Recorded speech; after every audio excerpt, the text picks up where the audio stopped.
Baie dankie dat jy inskakel by Op die Tafel. Goeiemôre ook van my kant af. Wat is die vrug wat mense aan jou wil sien? Ons lees in Galasiërs 5 vers 22, maar die vrug wat die Gees voortbring is liefde, vreugde, vrede, geduld, vriendelikheid, goedheid, getrouheid, sagmoedigheid en selfbeheersing. Teen sulke dinge is daar nie 'n wet nie. Jy is nie onder die wet om reg te leef nie. Iemand sê eendag vir my, ek is soos dinamiet, as jy op my trap gaan ek ontplof.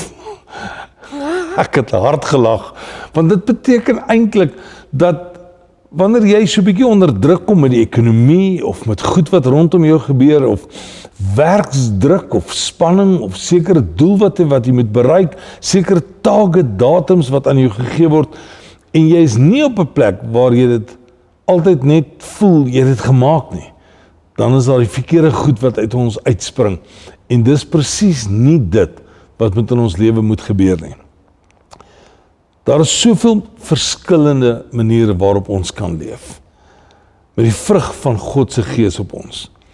Leef so dat almal kan sien dat jy regtig 'n kind van God is. Dr. Johan Karstens het gesê, as gevolg van te veel Christene, is die wêreld nog nie Christene nie. Dit het my so gegryp toe ek dit hoor, en ek het besef, daar's soveel wat na jou kyk, daar's soveel wat wil sien, wat is dit wat in jou lewe regtig daai refleksie is, dat Jesus deel vorm van jou lewe. Ek bid regtig vandag dat jy sal sê, ek leef so, dat die vrug wat uit my kom, die vrug sal wees wat mense sê, ek kan sien, daardie persoon was by Jesus gewees. Kan ek saam met jou bid?